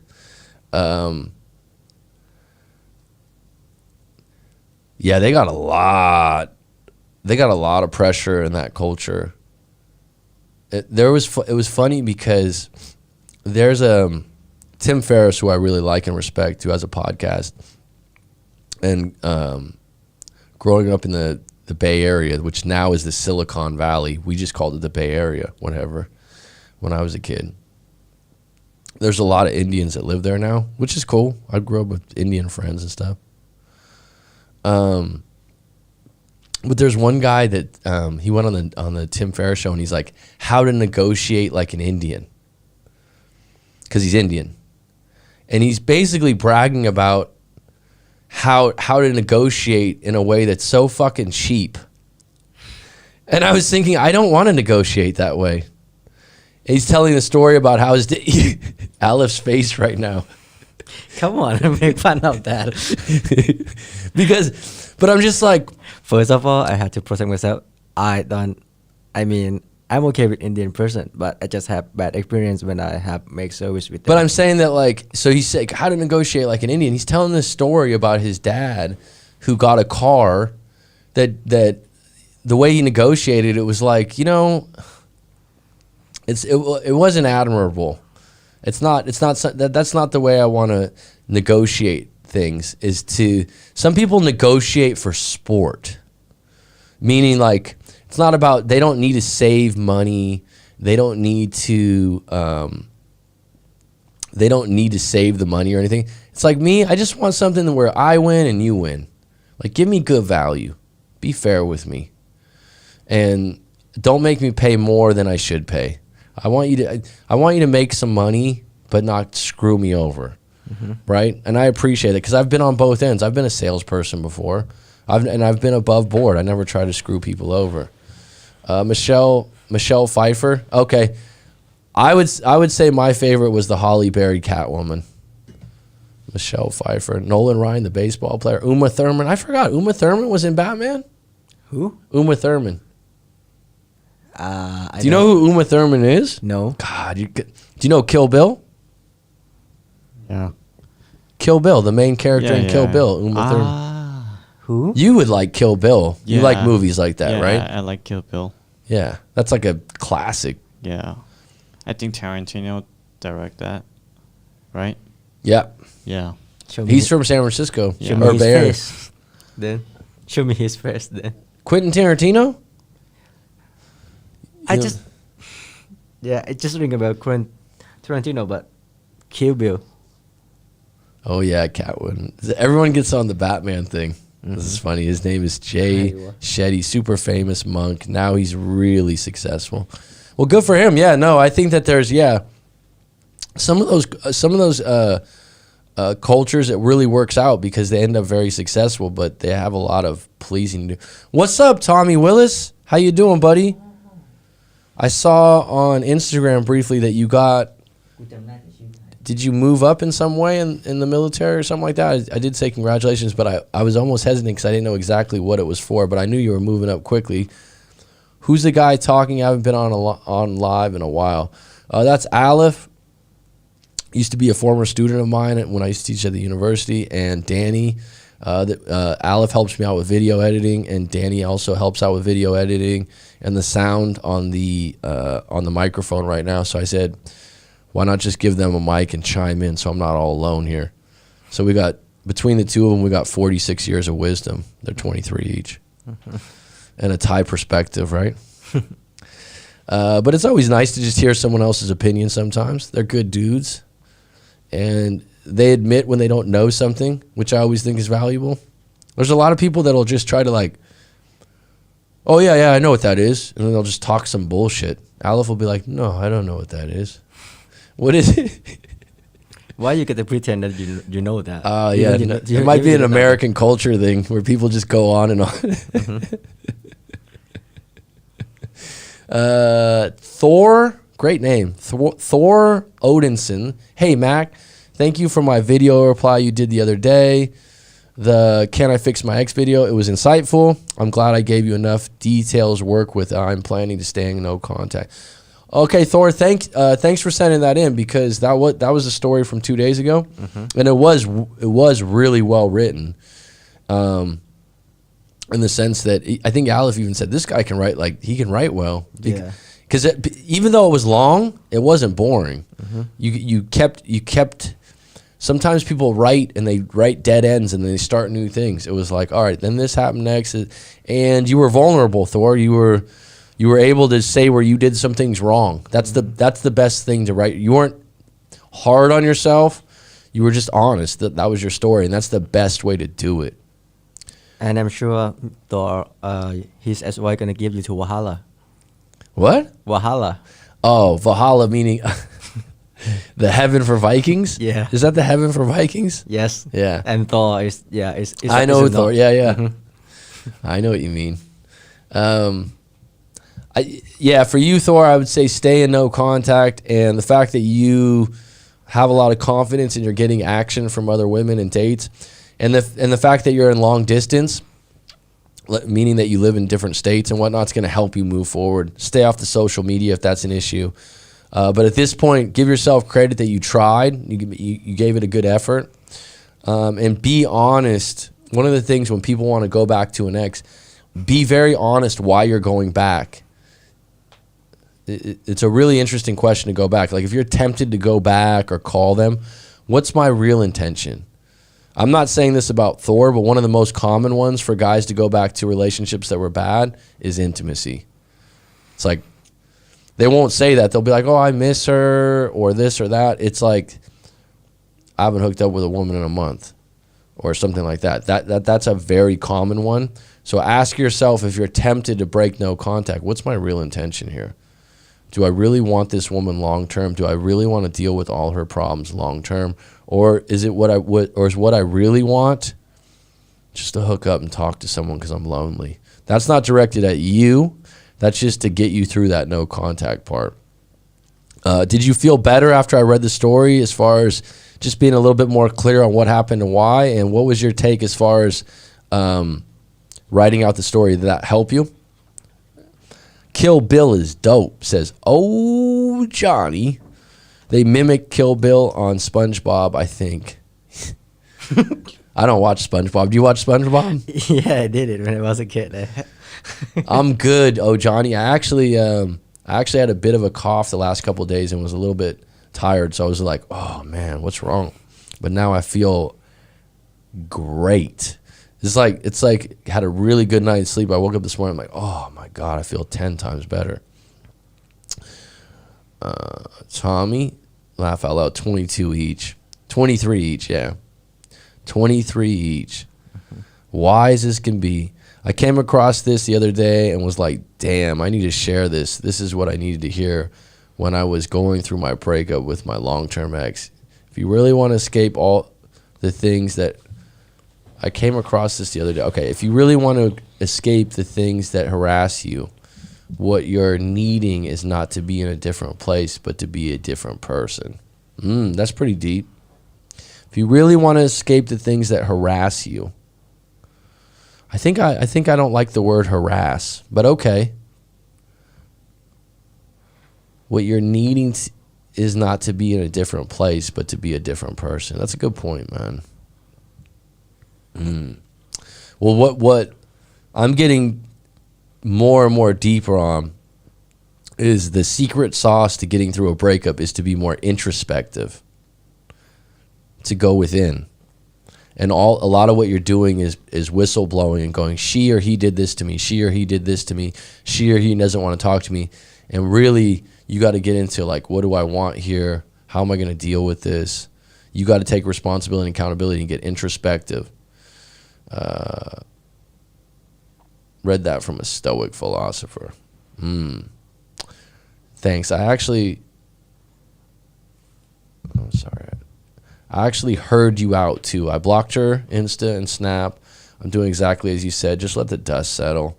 And no contact is hard, but your advice was solid. I'm following it. Right on, Thor. Right on. You said, like, what I like about you is you got some confidence. Like, you're saying that, you know, you got other women lined up, you got these things. And there was a few moments in there I might have been a little bit harsh on you. And sometimes that's the great thing about writing your story and having it read, is even though you got a peanut gallery with the live stream and maybe some guys might go, oh, I can't believe this guy did this. At least it's not your friends and family. Mm-hmm. Isn't it weird? Isn't there so much more value? Like, your friends and family say something to you and it hurts more. You hear some guy... Because we care about what they say. Yeah. Does that make, like, you're going to be like, wow, you said that to me? And the immediate thing to do is your friend or family member says that to you, and then you go, well, you did this before, dude. Because you know about their life, so you want to throw something... Yeah. Does that mean, like, you want to hurt them? And that's what really good about what I've been doing on this channel for a long time with reading people's stories, is that this approach... I think it just doesn't hurt people that much. That, like, this guy Mac doesn't know me. He's just telling me what he thinks. I don't know him well. Because we just only accept the advice of person that we know. And the value is, like I told people, you got to write that fucking story out the best you can. Because when you write that story out, then you got the whole map of what happened. You're like, okay, you can actually look at it and you can go, yeah, that was kind of stupid of me, or yeah, this is... And here's the ultimate, folks. Here's the ultimate at 128, 39, 40. This is going to be the ultimate thing you want, Thor, and I'm probably going to talk about this again in the future. When you get out of a breakup, you want to get to a point where you no longer feel like you fucked up in any way. You regret nothing in any way. You want to get a point where you went, we broke up. Does that make sense? Because like, there's a lot of times where it's like, oh man, I fucked up. Like, I messed up. I did this, I did that. Or they messed up. They messed up. They did this. And that's what keeps you attached. And that's what keeps you in the spider's web. You want to get to a point, win, lose, or draw, X comes back, X doesn't come back, where you go, we broke up. Totally different feeling, right? Is that like, at 23 years old with all your wisdom, Aleph, and all your girlfriends, what have you been with, like 15 women? No. I'm just joking. Just only 3. 3 girlfriends, right? They're all breakups, right? Yep. You don't look back and go, man, dude, I really messed up. No. No, they're breakups. Maybe when you first broke up, you thought she messed up or you messed up for a little bit, right? Yeah, but it happened for the first time of the first experience. Yeah, it does. And that's the one that fucks with your mind. Yep. And that's your interpretation that you messed up. And it's a really good place when you get to a place when you go, I didn't mess up, she didn't mess up. Guys, I would say you can choose by will you stuck on your past or will you just learn from your past? It's your choice. Yeah. It takes time. It takes hurt. Yes, it really takes I don't time. think there's a time for you to go through the part where you have regrets. There's a time for you to go through the part where you feel like you messed up or fucked up. Yep. There's a time when you can, like, there's a time, because that's just going to happen. It's just human. But the ultimate goal is to get to the place where you go, we broke up. It's so much more neutral, right? It's like, I can live with that. I can live with a breakup. Living with a fuck up's hard. Living with something where you feel like I messed up, I made a wrong turn. Then you're lost for a long time. Nike one. The quote hit home for me because I knew the only way to get over the situation was to become a different person. So when she reached out, I wasn't going to be weak like I always was for her. And so when she did come back, I was like, thanks, but no thanks. Nike One has a really interesting story. We're going to have, I'm going to have to schedule some, because I can do call-ins now, Nike One. I got a whole new system. We can do a Skype call-in. You don't have to be on camera if you don't want to be. But I think he won't mind me mentioning. But he had... I want to hear how great story he is. Nike One's cool, man. He's a fucking legend. He doesn't even know it, right? So, or maybe you do know it already. I won't speak on that for you. But he was it. Did you have your girlfriend? Were you with your girlfriend since middle school till like 28 or 29? Wow. Yeah. Wow. Can you clarify that, Nike One? Because we did live coaching before, so I know him. I know his story well, and I know it's like when you do live coaching with someone for an hour and a half, 2 hours, you're connected for life. Yes, that's right. See, good memory, huh, dude? The relationship in high school until they get married. I mean, stay long after they finish the high school. He had a marriage before he was 29, almost like it's like 10% Aleph, of that. I don't see Aleph get shocked very often. He's like, what the fuck? I got shocked too because my parent is that. No, he's talking about middle school is 13, right? 12 or 13? Yeah. He's like 12 or 13. They were like... Oh, 12, 13? Right? Oh, It's not even high school, dude. Oh, shit. Yeah. I think it was 12 or 13. Oh. Yeah. Like they were the same age. It's like, it's not, and then till they were 29 or 28, I think they were together. I'm pretty sure that's what it was. Wow. Isn't that crazy? Isn't that crazy? I fucking remember that. We talked over a year and a half ago. 8th grade to 28. 8th grade is like 12 years old. I respect you, man. 10%. That 16-year. I had a 6. Could be like that. Isn't that crazy? I had a 16-year relationship by the age of 28. Mm-hmm. Oh. That's pretty amazing, right? Yeah. But here's the crazy thing, dude. I'm sure you guys had your ups and downs, and like you look at it now, even though she didn't come back, or you were able to change who you were and whatnot, and different things like that. I mean, I'm sure you had a lot of good times to be together with someone that long. Mm-hmm. You guys gotta grow up together. Yeah, man. Yeah. I mean, but he's right. Like the crazy thing is, even though they're together 16 years, 28, you're still young as a human being, though. You still got a lot of time to grow. And figure out who you are and what you want to do. It's Saturn's return, by the way. Yeah, during that time, you have a lot of opportunity to meet a new, nice or cute one. Yeah. No, his situation was the classic, if I remember correctly, Nike One, I think you don't mind me mentioning. His girlfriend started going out with her sister, party. How good is my memory, by the way? This is no notes. Nike One. It's no notes. And tell me if I got it right. Might have been 2 years ago we talked. She started going out with her sister, drinking and partying and going out more and more and more. And it got to a point where he got sick of that, and I'm not sure that it was cut and dry, like she just left, but it was basically I had a similar situation where the girlfriend started partying, going out a lot, and it's just unacceptable when you're in a relationship after a while, because you know who they're hanging out with, you know they're getting hit on, you know if your girlfriend's good looking. It's like, I don't mind if my girlfriend goes out with her girlfriends for a birthday party or once a month, but going out to like a nightclub and getting drunk every weekend, or even partaking in extracurricular drugs or anything like that, which wasn't the case for me, but just getting drunk at bars and stuff like that and coming home late regularly, no, that's a no. That's not me being controlling as a boyfriend. That's going, what do people go out and get drunk for in nightclubs and bars? For hang out with friends. That's my case. Okay, Aleph, but do you go out there and go, I hope to hook up with a woman while I'm single? Just sometime when I go with different group. So when you're in that environment and you've been drinking as a single man at 23 years old, like by the end of the night, are you like, oh, is this woman single? Nah, I'm ready now. Yeah, right. Those are environments where you meet people. You don't want your girlfriend of 4 or 5, 6 years. Oh, I'm going to the bar this weekend with my girlfriend who's single. Mm-hmm. That's like your friends want you to act the way you are. You're not going to change that right away, right? By the way, I remember Nike One lives in San Diego. Escondido, was a baseball player, was pretty good at it. Worked construction, I think air conditioning. Let's see what else. This is right.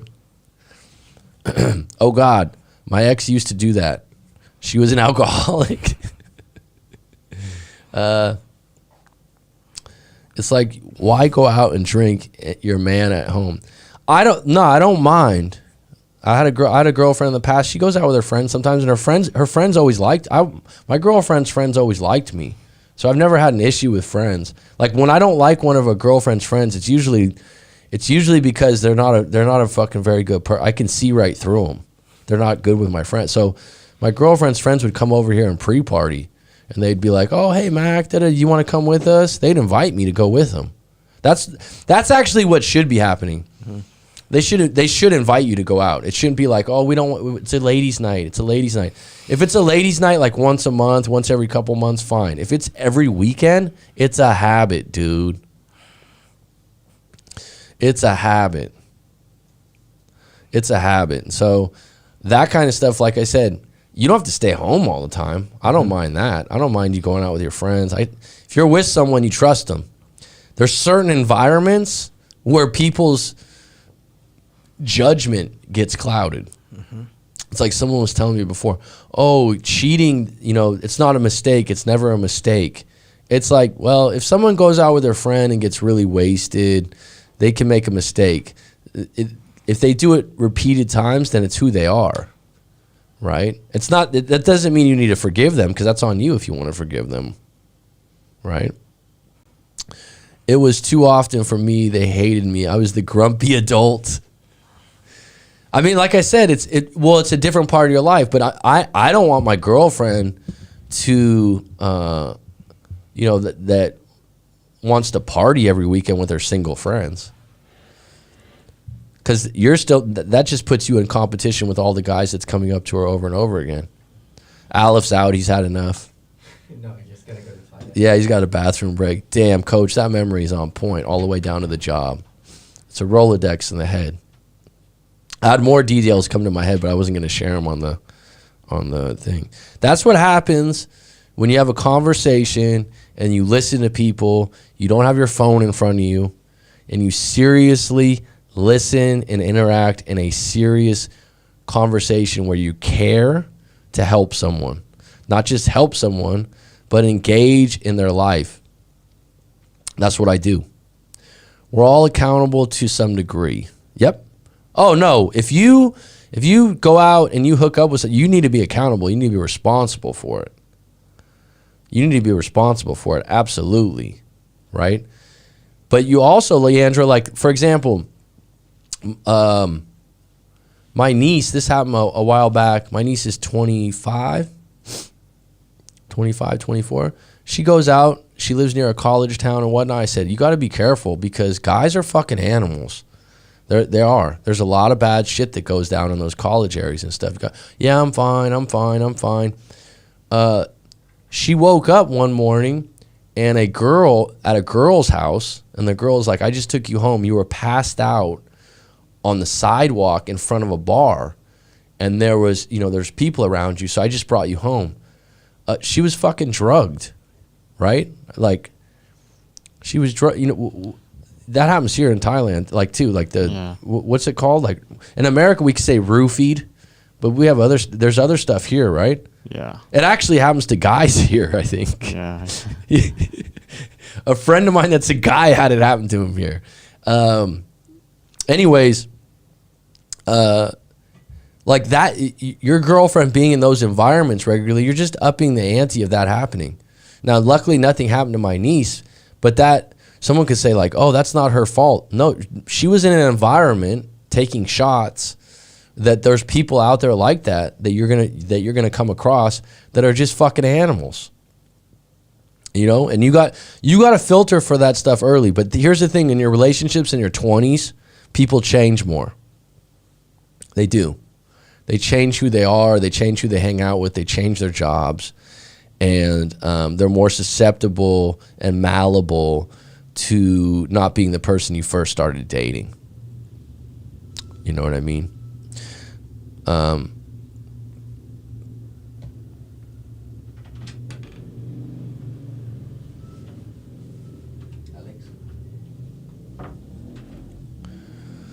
All right, been on a bit of a tear here.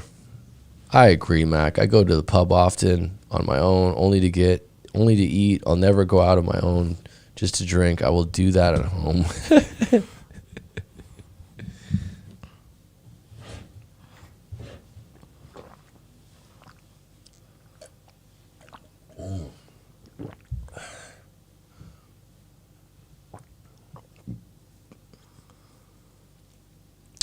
Coming up on the 2-hour mark in 20 minutes here. Donations are welcome, folks. We do have what is it called?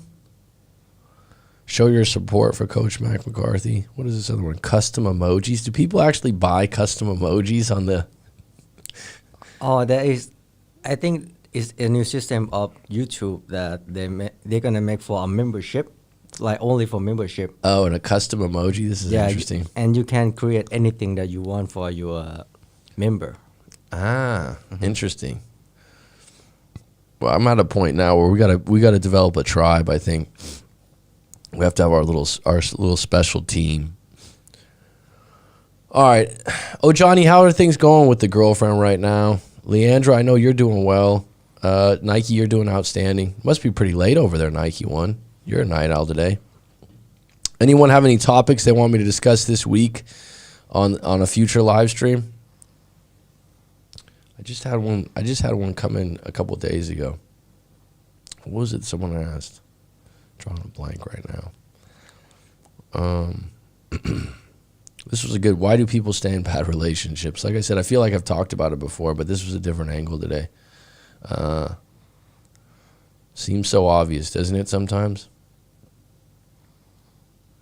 And then you hear someone's really bad relationship and you're like, fuck, I've never dealt with that, dude. It's like, I feel sorry with that. I don't feel, no, I used to. No, Aleph, you can't, I feel sorry for, I think one of the saddest stories I ever heard was I've talked about it before. This lady sent me an email out of nowhere. I didn't even put it in a video. She just got manipulated by this guy. She got stuck. They had a baby together. She said that the guy used to beat the hell out of their dog. Right on, Nike One. And it just her story was she was stuck and stuff, right? She was like really stuck. And I felt for her. I could feel that the way she wrote the story. She was a good person. She was a nurse. She had lost her job. I mean, it was a lot of stuff. But then you have to get to a point and you're like, you're at this moment right now. What's your options to get the fuck out of this?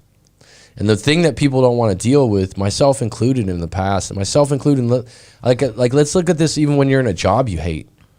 You got to quit a job you hate and take a job that you make less money at. And you kind of have to, you know what I mean? There's always a sacrifice involved. There's always a sacrifice involved. And there's always more options than you think. You're just focused on the problem, not the solutions. And so when you get in a bad relationship, you're focused on fixing it, staying the course, or telling everyone how bad it is. That's one of the big ones. Look what happened. Look what they did. Look what they did. Look what they did. A lot of people don't care that much. You think they do. But people that are your friends, a lot of people are acquaintances. Okay? Now we have Facebook. We have fucking Instagram. Oh, that's my friend. That's my friend. They're not your fucking friend, dude. They're your acquaintance. You know what an acquaintance is? Aleph, do you know that word? Consequence? Acquaintance. Acquaintance. English is his second language.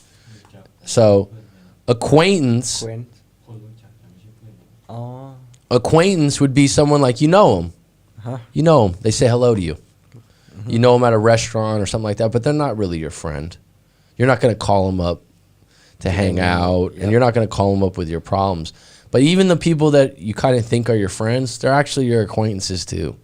Usually, most people got like 5 to 10 good friends. And you know what good friends come from? Having a history. Do you know? Does that make sense? Yep. How long you know someone? Who are the friends that you value the most? Oh, I've known him for 20 years since I was a little kid. Or I've known my friend, some of my buddies from high school. Some of them I haven't talked to them in fucking years because I live in Thailand, right? But when we hang out, still one of my best friends. Because we went to high school together, we've known each other 20 years, right? But knowing someone on Facebook or knowing someone you work partners, actually, a lot of people, when you tell them about your stuff or your relationship, especially a bad relationship, they don't care that much. They don't go home and go, oh, I wish John, I've been thinking about your relationship all night and I came up with some solutions. They go home later on and they think, what an idiot. Why doesn't he leave that relationship? And then they just go on with their life. And people think like, oh, man, they care as much as I do. That's why you need to go to a coach like myself, or you need to go to a therapist, or you need to talk to people that when you talk to them, they can give you some good advice. You respect them, and they actually, it's like this person I ran into recently. He's like, I'm sorry to bore you. I'm sorry for this. I'm sorry for that. I'm like, no, I'll listen. It's what I do. But I would recommend you write your story out. The guy started laughing. I'm like, I'm serious. Because that's right now you're just going around telling everyone how bad it is. And no one's going to save you. My 2 best friends, Coach, have been my friends since kindergarten. I'm in my early 30s. We still hang out once or twice a month. One is actually my roommate.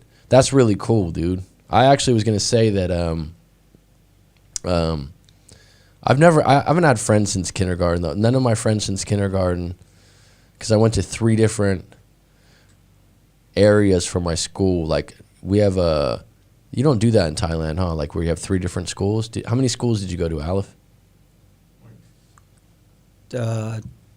3. Like 3. Yeah. Elementary, middle school, and then high school. You did have a middle school? Yeah. Because there are schools, the government Thai schools, sometimes they have elementary all the way up to Mathium. Yeah. One school. Yeah, there are like 2 Mathium, like Mathium's like high school.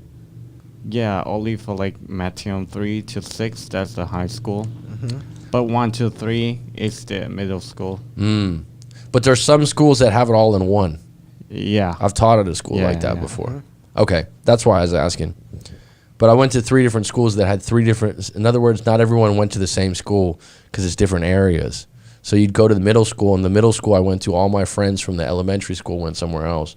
And then the high school I went to, most of my friends went to a different high school. So I'd always make new friends. That's not me going, oh, it was so difficult. It wasn't difficult. I made new friends. Someone's like, oh, it's so hard. No, it wasn't. But I lost touch with those friends that from kindergarten or those things. But that's great, man. That's like a family member, bro. That's really cool. That's really cool.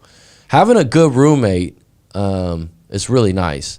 It's more difficult the older you get because when you get into your 30s, everyone's more set in their ways. But having a good roommate, there's nothing like it's like having a brother or a sister if it's a female. When it works, it works. When it doesn't work, it sucks. It really sucks.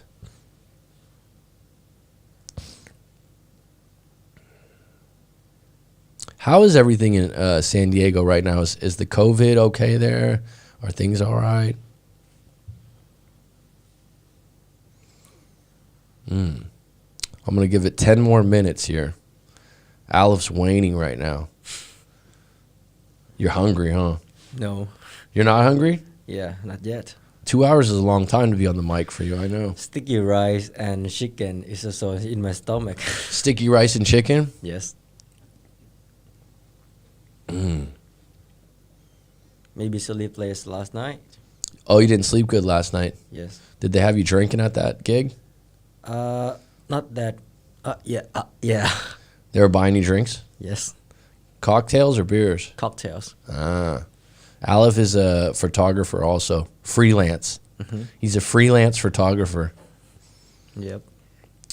Do you have an Instagram just for your just for that or no? Not yet. I have my own Instagram, like personal Instagram like that. But it's not just photography. Yeah, but I show my artwork there. Yeah, man, he's like my bro. Super easy to live with. Well, that's good, man. You had a big family growing up too, so you're used to being around a lot of people. Yeah, everything is good over here. They just closed things back down. Oh shit, man. Well, at least you're working. You got a job. You got a new outlook. You're doing well. You're spinning plates. And you live in a beautiful place still. Any closing questions, folks? Till we get to the 2 hours. Mango sticky rice, man. I miss Thailand. I forgot, Nike, when you've been out here. Oh, really? Have you been out here? I forgot that you've been out here. That's one thing I forgot in my memory. Mango sticky rice is the best dessert. It really does. You know, it'd be the coolest thing, Aleph, is if and when the lockdown and all this ends, we just get ourselves our own hotel and have everyone come over here for their breakup retreat. Oh, nice. That'd be Aleph goes, oh yeah, that'd be a good idea. Yeah, you could take pictures. I could. Yeah. Mango sticky rice is actually one of my favorite things to eat in Thailand too. I just don't like to get it too often because I eat too much of it. And the best one sticky rice mango is in Bangkok. Your hometown? Yes. Yeah. They have a lot of them though. There is a lot, but I mean the best one in Phuket. You're talking about the person that has those. Yeah, mango sticky You're rice. talking about the person that owns those cheetah cats. Yeah. See, I know where the fucking place is. What do they call those cats? A Bengal cat. Bengal cats. Yes. Cheetah cats. I mean, have you guys ever seen those cats that look like little leopards? Like a white cat. Yes. They look. Yeah. Are they mixed in with that? They are part of that because the original of that Bengal kind species is from the white cat with the home cat. That's crazy, man. Those are almost scary looking. You want one, huh? Yeah, but they're really kind, patient, and gentle, like my cat. They look like they have an evil side to them. It's kind of like ask Danny how it's kind of like when someone has a pit bull and they're like, it's friendly, don't worry. It's okay, it's friendly, don't worry. My parents now have 2 pit bulls because my niece, who raised pit bulls for a little while, they actually have 2 of them. We grew up. We never had a dog like that. So when I go home, I'm not against pit bulls. Now we have 2 in the house, and I visit my parents. But I mean, when someone's like, yeah, you know, they're friendly, they're nice. They're still aggressive and dangerous, though. My buddy that I went with just sent me a pic on Instagram and was like, we need to go back. For sure, man. It's crazy because right now they're not allowing people into Phuket to visit, right? Are they allowing tourists in right now? Where? In Phuket. Yeah, they do. They are allowing them. Yeah. From where? From, I'm not sure about like China? from abroad, but if you're like No, in, it's not from abroad. Yeah, if you're in Thailand and you No, want- yeah. I meant foreigners. I meant from another country. no, No, Not right? yet. Yeah. No. Beaches are empty right now. It's gorgeous, man. He's saying he was in Phuket and Patong. Well, Phuket's like the state and Patong's the city, but yeah, Patong's completely. The crowded place. Yeah, that's the crowd. It But used to be, even though. it used to be, yeah. For me, that's actually one of the good thing from COVID is that the beaches are empty. It's more clear. Yep. Yeah. Yeah. I mean, that's the silver lining for us that live here. Yeah, It's gorgeous right now. yeah. Yep. Beautiful, beautiful, beautiful, beautiful. You want to hear something funny, though? What is it? And this is for a different video on a different topic, but it's so funny living in a place where people go on vacation. It's a privilege. You guys don't realize it because you just live here. But, like, people fucking save up a whole year's extra money to come here. Right, Nike One? I mean, think about this for a minute. Like, people save up money to come here. And this is going to be like their, Their vacation. yeah, this is going to be their vacation. You know what I mean? We live here. It's not by accident because I've always told myself I want to live where people go on vacation. I did it when I used to live in Mission Beach in San Diego. People were like, oh, you live here, man? Yes, I do. People do the same thing when I'm here now. It's like, you live here? You've lived here for how long? Yes, I do. It's not by accident. But you still have people, like today I was at the beach, right? I was by myself in the morning. I was doing like a little meditation. I was doing like a little yoga stuff. And I look up and someone's yelling at this guy's yelling at his wife. Someone's like holding him back. Like they weren't gonna fight, but they were having a fight. Gorgeous beach. They're at a seafront hotel and they're arguing and fighting. You see it all the time here. People are on vacation and they're still fighting and arguing. I see it all the time as couples because it usually is the